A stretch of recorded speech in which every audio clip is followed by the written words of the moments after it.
Bonjour à tous, nous sommes sur l'île de Gorée au Sénégal. Nous sommes venus visiter cette incroyable île. Dans cette vidéo, on aura l'opportunité de visiter ça avec vous, de vous montrer les coins, les histoires autour de cette île-là, l'histoire de l'Afrique, de l'esclavage que vous devez absolument maîtriser pour pouvoir transcender votre vie. Et ici aujourd'hui, si vous n'êtes pas courageux, si vous ne savez pas retenir votre lame, alors ne regardez pas cette vidéo parce qu'il va passer par beaucoup d'émotions. Je vous amène avec moi, prenez tout votre courage et ensemble, on va découvrir cette île, on va découvrir une partie de notre histoire.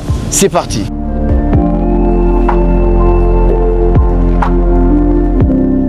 Alors ici, nous sommes sur le point d'embarquement, direction île de Gorée. On va pouvoir embarquer ici dans un magnifique bateau avec un guide qu'on a ici, j'aurai l'occasion de vous le présenter. Et ensuite, il va pouvoir nous raconter l'histoire de Gorée et tout ce qu'il faut savoir à propos de ça. Et c'est hyper important de connaître son histoire. À tout à l'heure.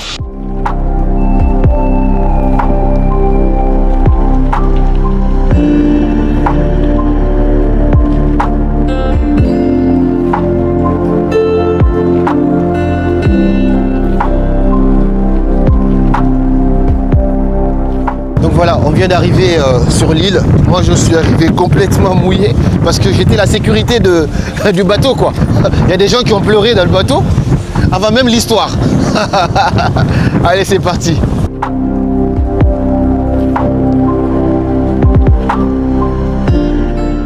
Et pour la visite aussi, comme je viens de dire, on aura deux parties. Donc on a la partie basse, mais en deuxième position, on va faire un petit réveil musculaire. Okay. Voilà, ça va monter, mais ça sera juste une petite montée pour aller voir la belle vue panoramique et plutôt de toute l'île. Donc avant de partir, on va quand même voir la statue parce que c'est très important. La statue de la libération de l'esclavage, donc qui a été offerte par nos frères plutôt guadeloupéens. Ah, voilà. Fait ça? Voilà, Michel Chevroux, le conseiller régional de la Guadeloupe. Vous allez voir, c'est l'homme avec la femme. Ils ont coupé les chaînes pour dire que l'esclavage est terminé.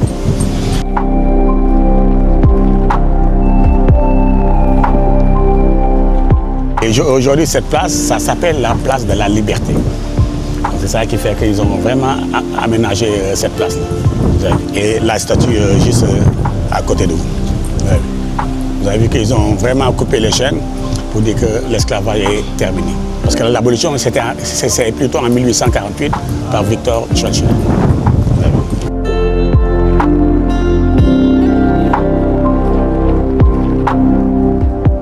Et vous avez vu en face, on a deux maisons sous forme de bateau qui se croisent dans la même chemin. À l'époque, c'est là où vivaient les Signares. Donc, les Signares, autant, c'était les métis qui avaient plutôt les grands chapeaux. Ah, voilà. C'est un bateau, ça? C'est un bateau. Mais en espagnol, on les appelait les señoras. Mais sinon, c'était les femmes de boss à l'époque de l'esclavage. Donc, c'est eux qui habitaient dans ces deux maisons. Et comme vous constatez, ces deux maisons sous forme de bateau qui se croisent dans la même chemin.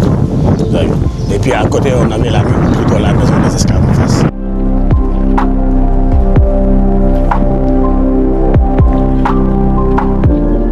Là, voilà, on va prendre les tickets vers la maison des esclaves.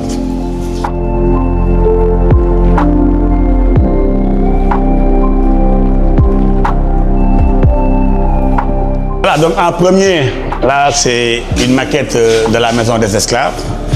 Vous avez vu, on vient d'entrer à l'intérieur. Et puis après, on rentre vers la cour, c'est là où on aura les cellules. Et là, autant, c'était la chambre de pesage. Vous savez que le poids d'un esclave était fixé à 60 kg. Et moins de 60 kg, on avait une autre chambre qu'on appelait les inaptes temporaires. Et une fois là-bas, c'est là-bas qu'on les engraissait avec l'haricot chez nous, qu'on appelle le niébé. Et comme vous savez que l'haricot, c'est du fer. Et une fois l'esclave a été bien engraissé, après pouvoir les remettre dans les autres cellules. Comme je disais, c'était une sélection, mais c'était les meilleurs qui partaient. C'est pour ça que dans les champs de plantation, il fallait être costaud.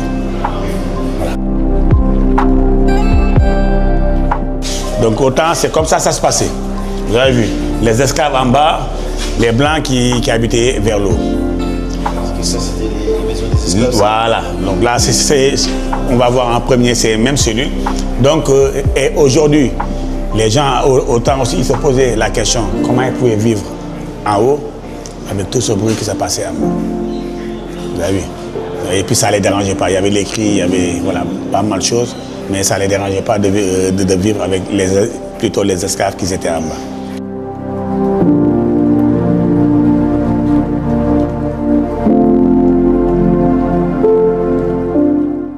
Voilà, donc bienvenue dans la maison des esclaves. Donc une maison qui date de 1780-1784. Et dans cette maison des esclaves, il y a 15 à 20 millions de Noirs qui ont transité Gorée pendant 4 siècles. Donc la période de 1536 jusqu'à même 1848. Ils venaient de plusieurs endroits. Plusieurs endroits. Toute l'Afrique de l'Ouest est partie ici. Donc 6 millions d'esclaves sont morts en cours de route. Et on avait juste les 14 millions, donc c'est qui étaient partis dans les champs de plantation, du coton et de la canne en sucre. En Amérique. Voilà. Et vous savez que l'esclavage a duré 3 à 4 siècles. Ouais. Raison pour laquelle dans cette maison des esclaves, il y avait différents types de cellules. Donc on avait une cellule des hommes, des femmes, des enfants, des jeunes filles et une autre cellule pour les inaptes temporaires. Les inaptes temporaires, c'est les esclaves qui faisaient moins de 60 kilos. On les mettait là-bas le temps de les engraisser, comme des os avec l'haricot chez nous qu'on appelait le niébé. Et vous savez qu'aussi on séparait une famille, mais dès qu'ils rentraient ici, on les séparait de cellules, donc le papa, la maman, l'enfant, donc la séparation était totale. Sinon, même quand on les vendait vers les États-Unis, c'était pareil. Parce qu'on pouvait vendre le papa vers l'Amérique, la maman vers Cuba, mais l'enfant vers le Brésil. Donc la séparation était toujours totale. Et là, c'est les mêmes cellules, 2,60 m sur 2,60 m. Ils en mettaient 15 à 20 esclaves ici à l'intérieur. Dos contre le mur. 15 à 20. Ici, dans cette même cellule, dos contre le mur, mais aussi on les attachait au cou et au bras. Mais ils les libéraient qu'une fois par jour pour aller faire leur satisfaire de besoins et revenir dans ces mêmes cellules. Et comme ces maisons, celle-ci, il y avait une vingtaine dans cette île. Et chaque maison, à l'époque, pouvait contenir 150 à 200 esclaves, hommes, femmes et enfants. Mais une fois à Gorée, la séparation était totale. Et ces maisons aussi, il y avait plus de cellules hommes que de femmes. Aujourd'hui, il y avait 3 cellules ici, et on avait 2 au fond du mur qui nous faisaient les 5 cellules des hommes, parce que vous savez que c'est les hommes qui partaient le plus. Parce que dans les champs de plantation, il fallait être costaud. C'est pour ça qu'il y avait 3 ici, 2 au fond du mur, qui nous faisaient plutôt ces 5 cellules des hommes. Et toutes les cellules aussi, ils avaient des portes en barreaux. Donc c'était comme les prisons, raison pour laquelle on pouvait les laisser une fois dans la journée pour aller manger, faire leur satisfaire de besoins et revenir dans ces mêmes cellules. Voilà. Et après la cellule des hommes, on aura la cellule des enfants parce qu'on va faire cellule par cellule.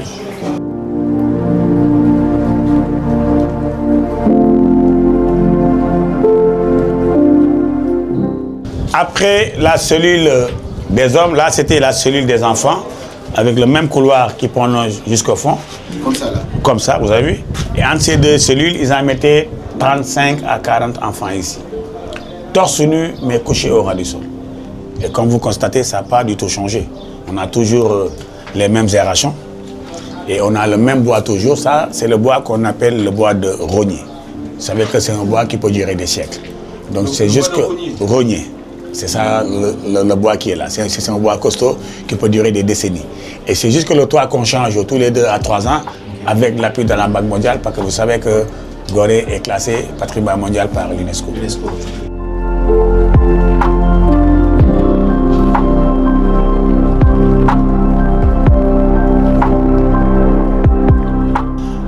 Vous savez que nos ancêtres, donc, vraiment, ils vivaient dans le calvaire. C'était pas facile. C'est pour cela que, comme on disait, il y avait la torture. Parce qu'on les considérait comme des animaux. C'est ça qui faisait que nos ancêtres, ils ont pu se faire pendant 4 siècles. Et aujourd'hui, en parlant de l'abolition, moi je dis toujours non. Pourquoi? Parce qu'il y a l'esclave moderne, mais qui continue dans une autre dimension. Donc, allez-y voir le couloir. Comme ça.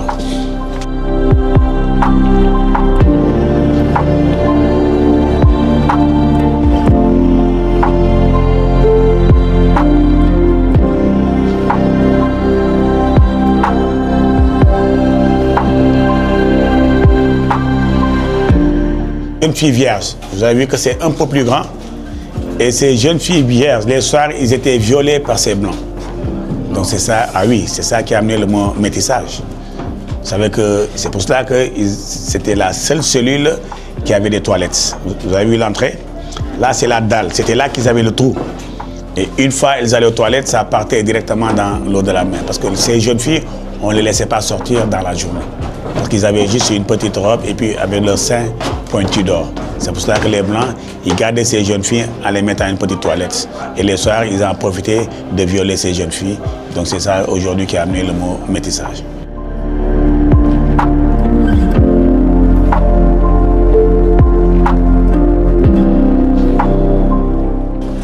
Là, c'était la cellule des inaptes temporaires. Donc, c'est ceux qui faisaient moins de 60 kilos. Et une fois là, c'est là qu'on les engraissait avec l'haricot chez nous qu'on appelle le niébé. Et vous savez que l'haricot, c'est du fer.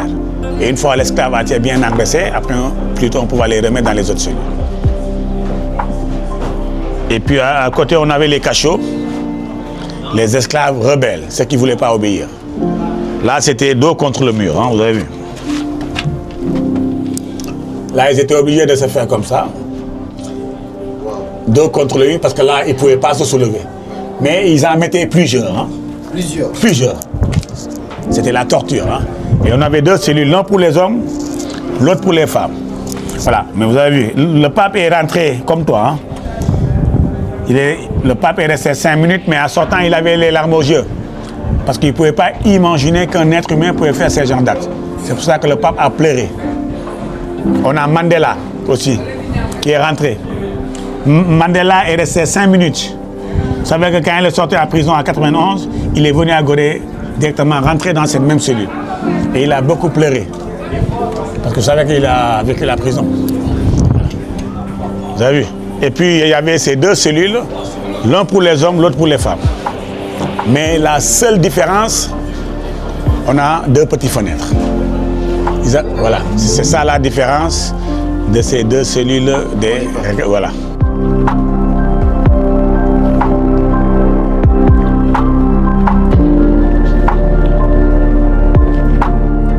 Donc là, nous sommes devant la porte qu'on appelle la porte du voyage sans retour. Et une fois que vous franchissez cette porte, c'était Bye Bye l'Afrique. Et vous savez qu'au moment de l'embarquement, un esclave malade, il était obligé de le jeter dans l'eau. Pourquoi?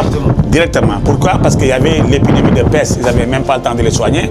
Raison pour laquelle un esclave qui tombait malade, il les jetait dans l'eau. Donc c'est ça qui faisait attirer les requins. Et puis il y avait ces couloirs, c'était les corridors. On avait 4 couloirs, les 2 premiers pour les gardiens et les 2 autres pour les esclaves. Et une fois dans ces couloirs, ils partaient plus avec leur nom, mais c'était plutôt avec des numéros de matricule. Et une fois dans le bateau, on les mettait des chaînes qu'on mettait entre les 2 chevilles, je vais vous montrer les chaînes, avec une grosse boule qu'on mettait au pied qui faisait 10,3 kg. Raison pour laquelle un esclave qui tentait de s'échapper, il allait au fond de l'eau à cause de cette boule. Ouais.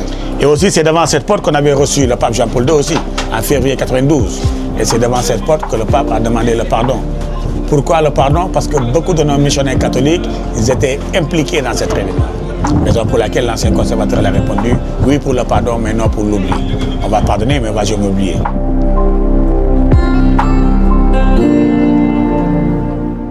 Donc vous avez vu la première qui ne pouvait pas se soulever, mais par rapport à là, c'était carrément attaché au poteau. Après, ils avaient les fouets. Donc là, c'était encore plus dur. Tu peux rentrer, rentre. Tu as vu, voilà. Donc là, comme ça. Après, voilà, il y avait plutôt les fouets, quoi. Et après, vous voyez le dos, hein, plutôt le sang qui versait. Donc là, c'était encore plus dur. Voilà, et c'est pour cela que il y avait ces 2 cellules des récalcitrants. L'un sous les escaliers, l'autre plutôt au poteau.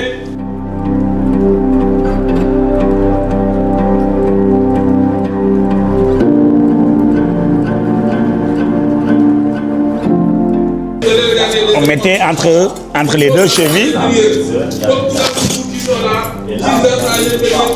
Vous avez vu? Et puis, c'est la boule qui est là. Voilà, c'est pour ça qu'avec un esclave, il ne pouvait même pas s'échapper avec ça. Même marcher, c'est compliqué. Et là, essaye de tenir la boule. Tu as vu? Elle pèse 10,3 kg.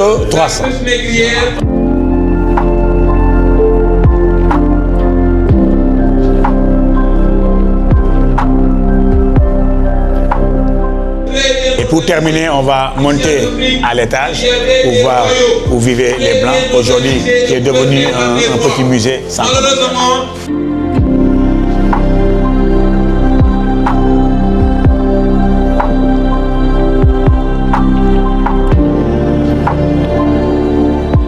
Autant les bateaux, c'était des bateaux en voile. Voilà, c'est ce genre de bateaux. Et on les mettait plutôt dans les cales.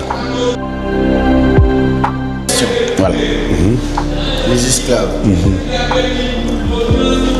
Qui dirigeait les esclaves? Est-ce que c'était des blancs, des militaires blancs, ou est-ce que c'était encore quelques noirs? Bonne question. distingués? Il y avait beaucoup de noirs, c'était leurs collaborateurs. Donc mais ils n'avaient pas le choix. Et comme je parlais tout à l'heure vers la maison Ils n'avaient pas le choix ou ils étaient plutôt conditionnés d'une certaine manière? Ils étaient conditionnés par une certaine manière. On leur donnait quelques privilèges. Voilà, c'est ça qui fait que tous ces gardiens dont je disais tout à l'heure devant la porte, c'était des Africains affranchis. Ceux qui faisaient passer, ceux qui surveillaient, ceux qui frappaient. Ceux qui même tiraient leurs frères à cause de quelqu'un qui voulait s'échapper du bateau. C'est pour ça que, comme on disait, on avait beaucoup de nos frères aussi. Ils étaient aussi... voilà. Moi, parce que partout dans le monde. Tout ça, ça me brise le cœur, tu vois. Mais ce qui me brise encore plus le cœur, c'est que l'ennemi est toujours passé par nous-mêmes pour nous faire du mal. C'est ça. Parce que l'intérêt personnel, le petit privilège qu'on te donne, après, tu vois, ça n'a pas changé. Je te dis, on le vit encore aujourd'hui. c'est ça que je dis tout à l'heure.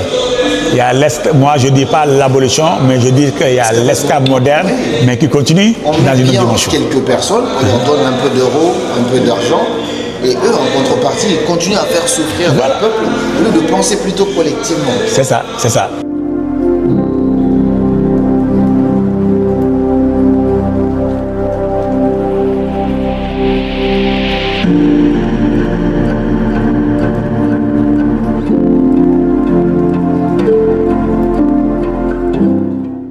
Allez-y. Ça va bien? Vous là, c'est pas vous qui donnez des bons conseils sur les réseaux sociaux là. C'est lui qui parle aux gens là, il donne des bons conseils aux gens là. Mon ami, tu veux avancer, laisse trop toi. C'est lui hein. Voilà, hein? Conseil là. C'est dessus hein.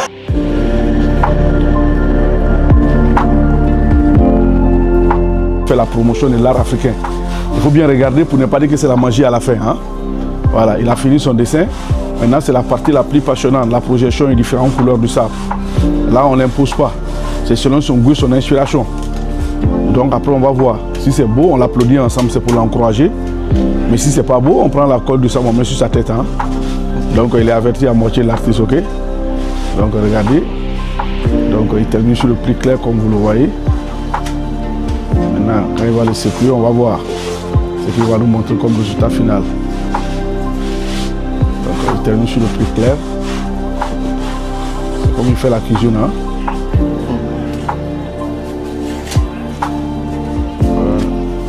Maintenant, il va le secouer. C'est le résultat final. Voyez-vous?